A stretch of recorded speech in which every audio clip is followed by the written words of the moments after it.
Hey guys, Dan Bradbury here, and today I'm going to reveal to you the number one most important metric, I believe, for your business in 2024. So, in addition to that, I'm also going to say who the most important person that you need to work with in 2024 is. And third, the most important activity that you need to execute on in 2024 if you're going to maximize your company's success.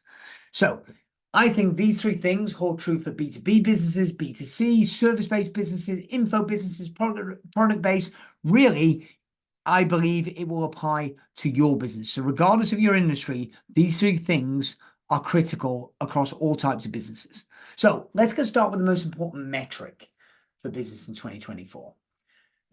Now, what I'm going to say might surprise you, this metric, and I would say that most business owners don't even have a clue what it really is, let alone how to calculate it. And I'm going to show you both now in this short presentation. Okay.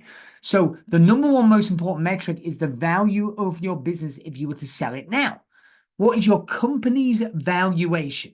Now, immediately, some of you have called bullshit, right? Some of you say, no, that's not true because I'm not looking to sell my business. And I'd encourage you to think again, because there are three reasons why I think it is critical. It is paramount. It will cost you significantly if you do not know this metric, right? Even if you are not selling, even if you have no intent to sell. So even if you're scaling your business or you're just happy, you want to keep your business for the long term, I still think there are three fundamental reasons why you must keep a track of this metric and how it's changing. Is it going up or is it going down over time? Reason number one, and this is big, it has a huge impact on your mental health. I've worked with many hundreds, thousands of business owners, but many hundreds in great depth from coaching, masterminding, etc. over the last 10 or 15 years. And when business is doing well, it typically supports their mental health. And when their business is really struggling and doing badly, it's like an anchor. It has a significant negative impact on their mental health in most cases. So your mental health is important, not just for how well you perform in your business. It becomes a downward spiral if you feel this anchor and it drags your state down, but also for the rest of your life, for your family, right? Money disputes are the number one cause for divorce, right? And yet it's more pronounced in small business owners because the business does badly and then it has a negative impact on the marriage, right? Because of mental health impact. And that ties us into reason number two, which is a strong business valuation. A strong and growing business valuation provides security for your family, right? Like, and you breathe, because sometimes you've got business owners where he or she is like running the business and feels optimistic about the future, but their spouse is freaking out because the business is scaling and it's consuming cash and cash is tight, and the spouse feels insecure, right? But really, the more robust and valuable the business is, the more it protects the family in good times and in bad times, or even in really bad times when something happens to the business owner, the stronger and more robust the business is, which ultimately will be measured by its valuation, right? A stronger, more robust business, which doesn't just mean more revenue, it doesn't just mean more profit. There's more to it than that we're about to get to. That will mean that there is more valuable stream of cash flow for the family and or valuation if the business were to be sold or disposed of. Okay. And the third reason, and this is the big one for me, it's really the ultimate scorecard. It shows you how good are you at the game of business, right? If your company's valuation is growing, it's because management, the people running the company, are doing a good job, right? If it's outperforming the competition in the marketplace, if it's rising faster than the market, it's due to the decisions the senior management team is making. So it's a scoreboard. And sometimes your revenue can go up, but your profit can go down. Sometimes your profit can go up, but your valuation can go down, right? But overall, the most important, the highest chunk level metric is the company's valuation, because it's an amalgamation of how quickly is a company growing, how profitable is a company, and most importantly, how reliable, predictable, and sustainable those profits are deemed to be, right? So it's the ultimate scorecard. So let me get to it. This is the fastest and easiest way to calculate it, right? I mean, look, if you're trying to sell your company, a bit like if you sell your house, whatever an estate agent says your house is worth, it's really only worth what somebody would pay for it, right? So if the market's frozen and nobody will pay that amount of money for it, is it really worth that much? It's to be debated. It's a little bit different with a company, however. Yes, it's ultimately what worth somebody would pay for it if you were to sell it. But if you're keeping it, the fact is the valuation metric is a proxy for how robust are those profits into the future for you and your family. Okay, so this will get you very, very, very close, and it's something that I watch obsessively because it means, are you doing the right things? Are you winning or are you losing? And do adjustments need to be made? So this is it, the formula: EBITDA times a multiple plus assets minus liabilities. Now, some of you get what this means, but some of you have glazed over, right? So let me break this down one piece at a time, okay? EBITDA. EBITDA is an accounting definition for earnings before interest, taxes, depreciation, amortization. If you don't know what that means, don't worry. Simplistically, it's your profit before tax and a couple of other little adjustments, okay? It's your profit that your company makes before corporation tax and with a few other adjustments. Okay, don't worry about the accounting definition right now. Fundamentally, it's the profit, right? And that profit is times by some multiple. Okay, and now the multiple is an industry specific metric for how reliable, predictable, and sustainable those profits are, right? And there's normally a range by a particular industry, right? And it will vary by industry. So certain industries that are not that predictable have a low multiple. So retail, typically it's a low multiple. It might be 2, 3, 4 times those profits. Whereas stuff that's got long-term contract value, like mobile phone companies, often will have 10, 15, 20 times the profit. That's the multiple that it will be. Okay, so it tends to vary by the type of industry that you're in and the business model of your industry. So recurring revenue software type businesses typically have a higher multiple because they're reliable, predictable, sustainable. Anyway, I'm getting lost here. The point is there'll be a range for your industry, which I can give you. If you're in X industry, it's this range. If you're in Y industry, it's this range. And I'm going to show you how to dial in, right? Because if the multiple range in your industry is 5 to 8, well, is your company's valuation a 5 times multiple or an 8 times multiple? I'm going to show you how to figure that out so you know how much your company is really worth. Okay, so that's EBITDA, that's the multiple. Next up is assets, right? This is on your balance sheet. This is the things and stuff that your company owns, the resources. So it can be cash, it can be receivables, it can be inventory or stock. It might be property, it might be vehicles, it might be machinery. Okay, there are other things as well, but they're like the major categories in most cases. Okay, and then so you need to add the assets, and then you need to take off your liabilities. That's what the company owes. What your company owes that it's not yet paid. So typically, there's 3 big categories of this. Okay, there are taxes payable, right? Because you pay tax in arrears. You know, your VAT, your corporation tax, your PAYE, right? There's other tax categories, but you get the idea. Taxes payable that you've not paid yet. There are notes payable, which are like loans. So at the moment, there's a lot of companies still with bounce backs and C-bills, but any other kind of debt where it's borrowed money that needs to be repaid.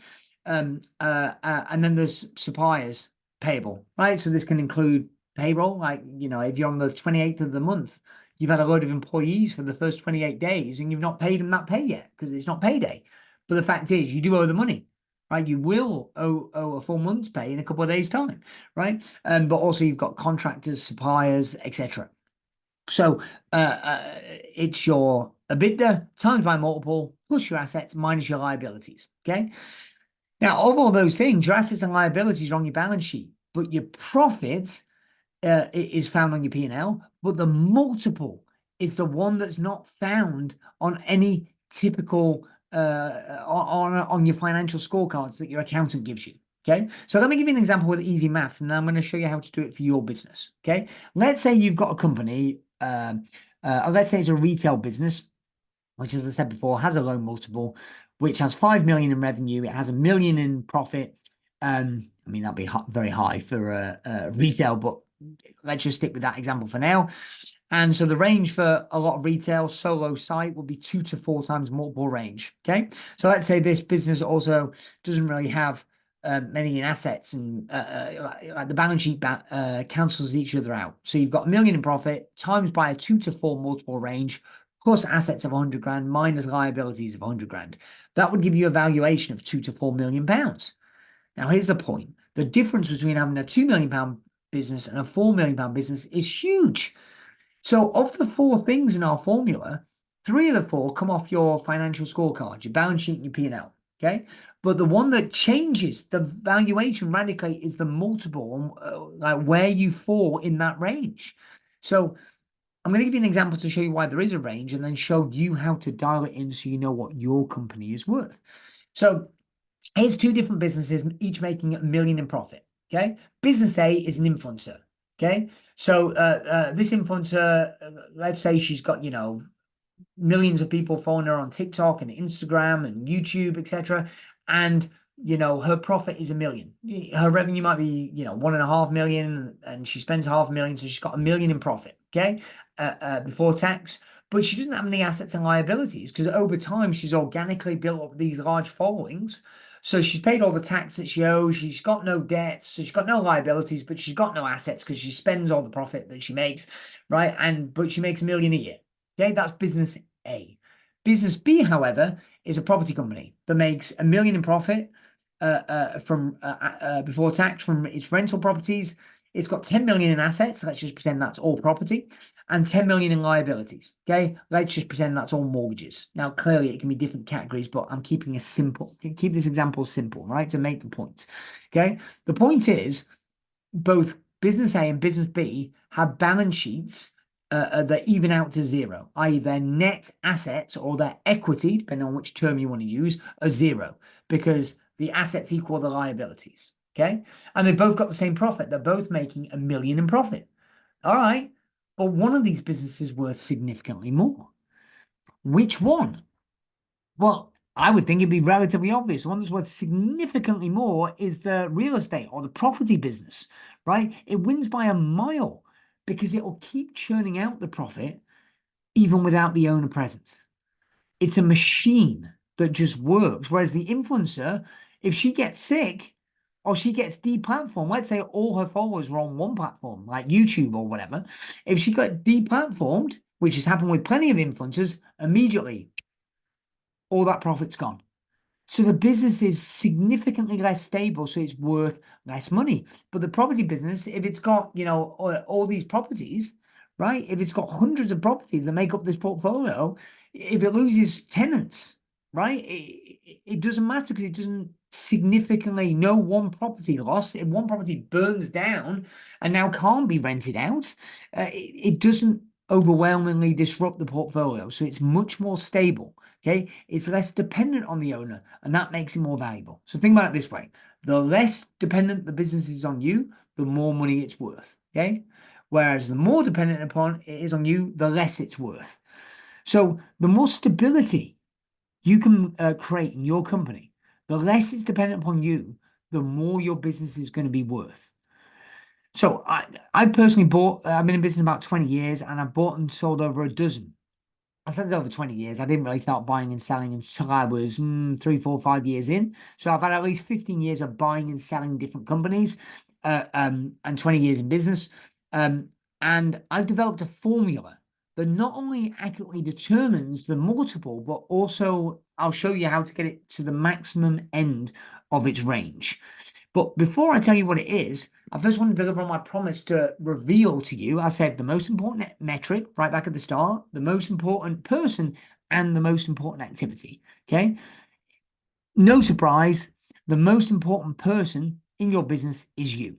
It's no external factor. You are the secret sauce, because you're the one that makes the decisions.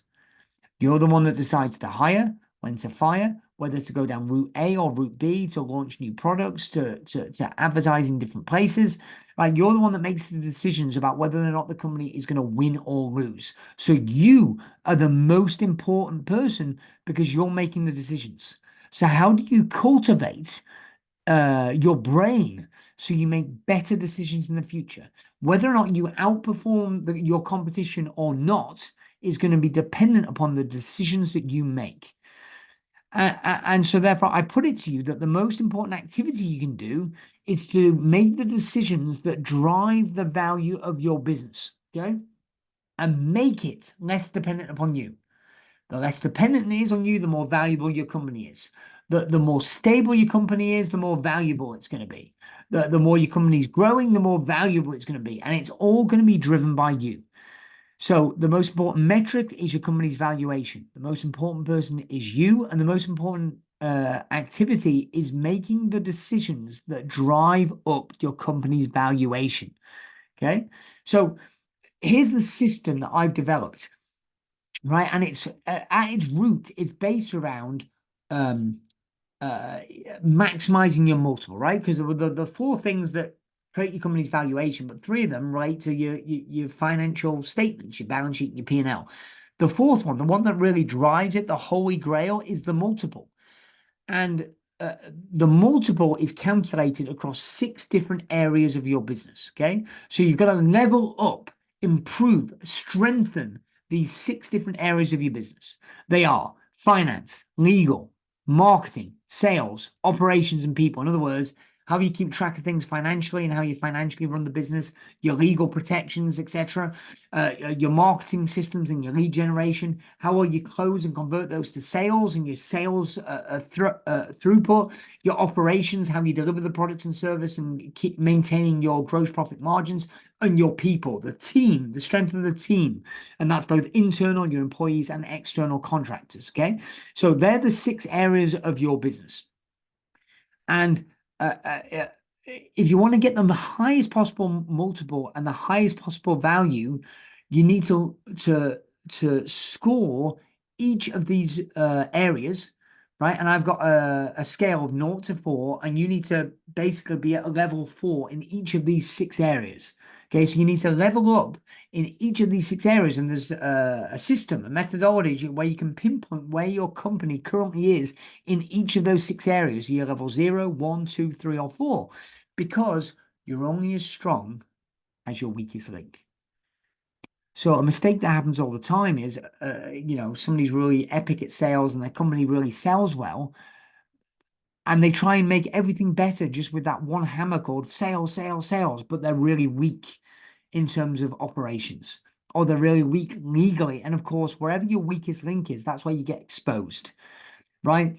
I know somebody a few years ago was about to sell his company, very profitable company, but financially he was weak. What that meant was his financial systems were weak.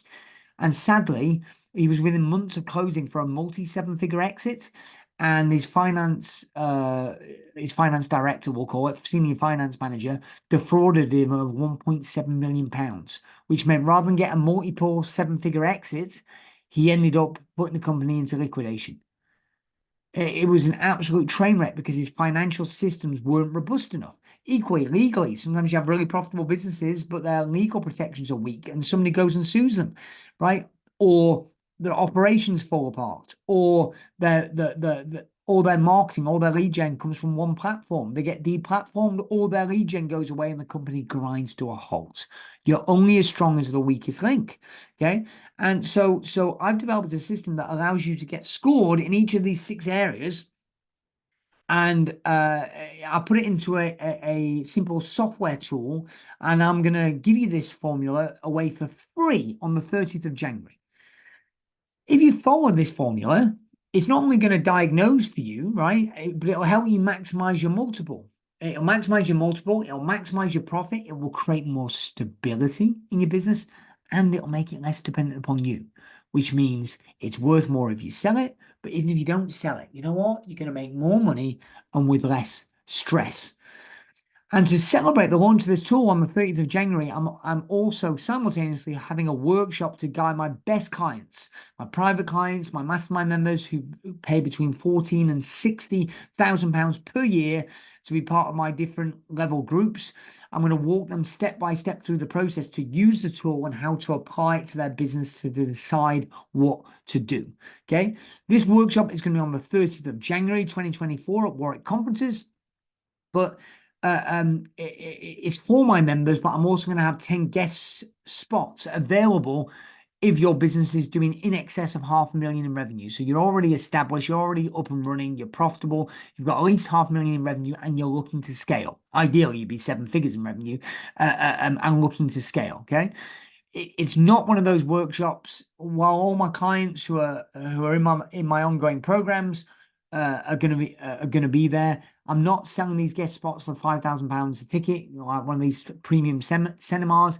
I'm just asking you to contribute a nominal value of £197 plus VAT, just to cover my team's time and the cost of running the venue. Okay, so it's an opportunity for you to see whether or not we want to work together on an ongoing basis. So I'm going to give you this tool for free, and I'm going to walk you through the tool and how to apply it to your business to give you a chance, if you like my methodology, if you can see how this will drive your company's valuation by 6 or 7 figures over the coming year, then you might want to help work and join one of our ongoing training, private consulting, or mastermind programs. If you're interested in that workshop, look for a link below.